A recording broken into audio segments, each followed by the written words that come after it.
चुपके चुपके छोटे से कस्बे के शांत मोहल्ले में रीमा अपने पति अर्जुन के साथ एक सादा जीवन जी रही थी। अर्जुन एक बैंक में नौकरी करता था और अक्सर काम में इतना व्यस्त रहता कि घर पर उसका वक्त बहुत कम बीतता। रीमा, जो कभी कॉलेज में कविताएं लिखा करती थी, अब अकेलेपन में अपनी वही डायरी के पन्ने भरती रहती। उनके पड़ोस में एक नया किराएदार आया था, समीर। लंबा कद, हल्की दाढ़ी और आंखों में गहरी उदासी।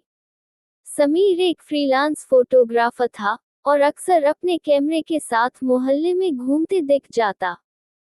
धीरे धीरे रीमा और समीर के बीच हल्की फुल्की बातचीत शुरू हुई। कभी गमलों में पानी देते हुए, कभी सड़क पर चलते चलते। एक दिन बारिश हो रही थी। अर्जुन दफ्तर में फंसा था।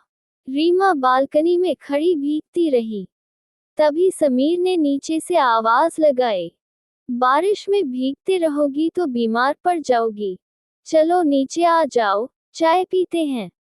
ना जाने क्यों, रीमा बिना सोचे समझे छतरी उठाकर नीचे आ गई।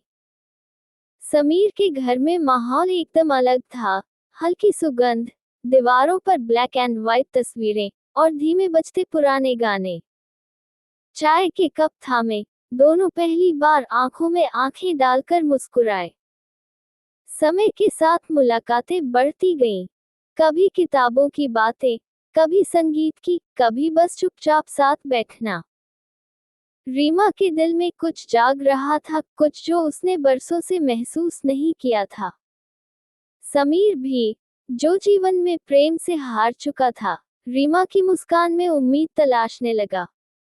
एक दिन समीर ने हिम्मत करके पूछ ही लिया, क्या तुम खुश हो, रीमा?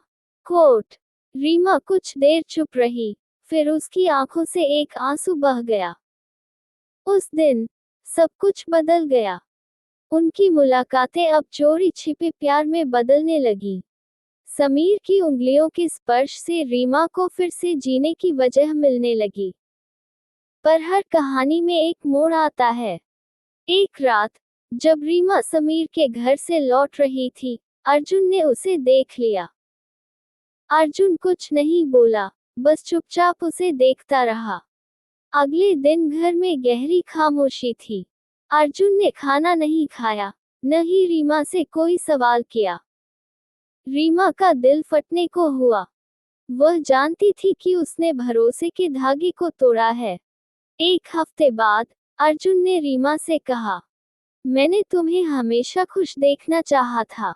अगर तुम्हें अपनी खुशी किसी और के साथ मिलती है, तो मैं तुम्हें रोकूंगा नहीं। रीमा फूट फूट कर रो पड़ी। वह समीर के पास गई, पर समीर भी बदला हुआ था। वह बोला, रीमा, हम जो कर रहे थे, वह प्यार नहीं था। वह सिर्फ अकेलेपन की राहत थी। रीमा दोनों से हार चुकी थी, अर्जुन से भी, समीर से भी। कहानी का अंत इसी सवाल पर होता है, क्या सच्चा प्यार वाकई किसी और की गोद में मिलता है, या अपने भीतर खोजा जाता है?